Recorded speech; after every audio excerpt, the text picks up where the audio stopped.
ಮಖಾನ, ಫಾಕ್ಸ್ನಟ್ ಎಂದೆಲ್ಲ ಕರೆಯುವ ತಾವರೆ ಬೀಜಗಳು ಇತ್ತೀಚಿನ ದಿನಗಳಲ್ಲಿ ತುಂಬಾ ಪ್ರಚಲಿತ.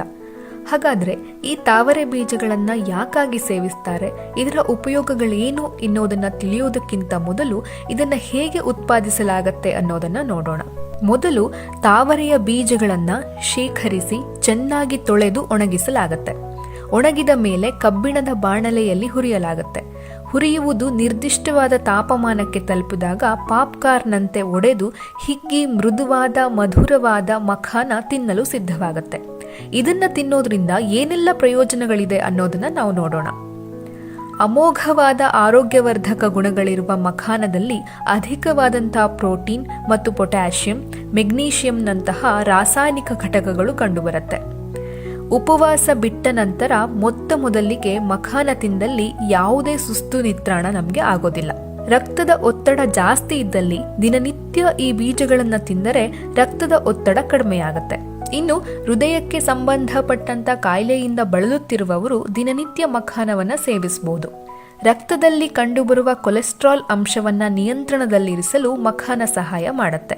ಶರೀರದ ಅಂಗಾಂಗಗಳಿಗೆ ರಕ್ತ ಸಂಚಾರವನ್ನ ವೃದ್ಧಿಸಲು ಮಖಾನ ಸಹಾಯ ಮಾಡುತ್ತೆ.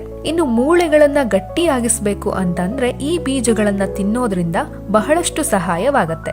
ದೇಹದ ತೂಕವನ್ನ ಕಡಿಮೆ ಮಾಡಲು ಮಖಾನ ಅತ್ಯಂತ ಸಹಾಯಕಾರಿ. ದಿನನಿತ್ಯ ಆಗಾಗ ತಿಂಡಿಗಳ ಬದಲಿಗೆ ಇದನ್ನ ತಿನ್ನೋದ್ರಿಂದ ಹೊಟ್ಟೆ ತುಂಬೋದಲ್ಲದೆ ತೂಕ ಕೂಡ ಕಡಿಮೆಯಾಗತ್ತೆ.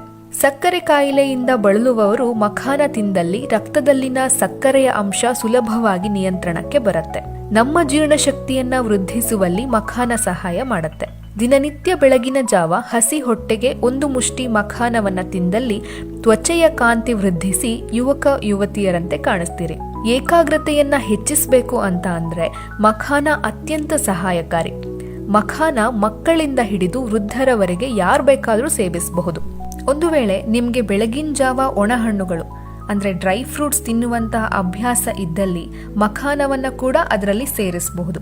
ಇದರಿಂದ ನಮ್ಮ ಆರೋಗ್ಯವು ಇನ್ನೂ ವೃದ್ಧಿಸುತ್ತೆ. ಮಖಾನವನ್ನ ದಿನನಿತ್ಯ ತಿನ್ನೋದ್ರಿಂದ ನಮ್ಮ ರೋಗ ನಿರೋಧಕ ಶಕ್ತಿಯು ವೃದ್ಧಿಸುತ್ತೆ. ಕ್ಯಾನ್ಸರ್ನಂತಹ ಘೋರವಾದ ಕಾಯಿಲೆಯಿಂದ ಚೇತರಿಸಿಕೊಳ್ಬೇಕು ಅಂತಂದ್ರೆ ಮಖಾನ ಸಹಾಯ ಮಾಡುತ್ತೆ. ಹಾಗಾದ್ರೆ ಇಷ್ಟೆಲ್ಲ ಗುಣಗಳಿರುವ ಮಖಾನವನ್ನ ಹೇಗೆ ತಿನ್ನೋದು? ದ್ರಾಕ್ಷಿ, ಬಾದಾಮಿ, ಗೋಡಂಬಿಗಳಂತಹ ಒಣಹಣ್ಣು ಬೀಜಗಳೊಂದಿಗೆ ಮಿಶ್ರಣ ಮಾಡಿ ತಿನ್ನಬಹುದು. ಬಾಣಲೆಯಲ್ಲಿ ಮಖಾನವನ್ನ ಹುರಿದು ಸ್ವಲ್ಪ ನಿಂಬೆ ರಸ, ಉಪ್ಪು, ಕರಿಮೆಣಸಿನ ಪುಡಿ, ಅರಿಶಿನ ಪುಡಿಯನ್ನ ಮಿಶ್ರ ಮಾಡಿ ತಿನ್ನಬಹುದು. ನಮ್ಮೆಲ್ಲರ ಆರೋಗ್ಯವನ್ನ ವೃದ್ಧಿಸಲು ಮಖಾನವನ್ನ ಇಂದಿನಿಂದಲೇ ಬಳಸೋಣ.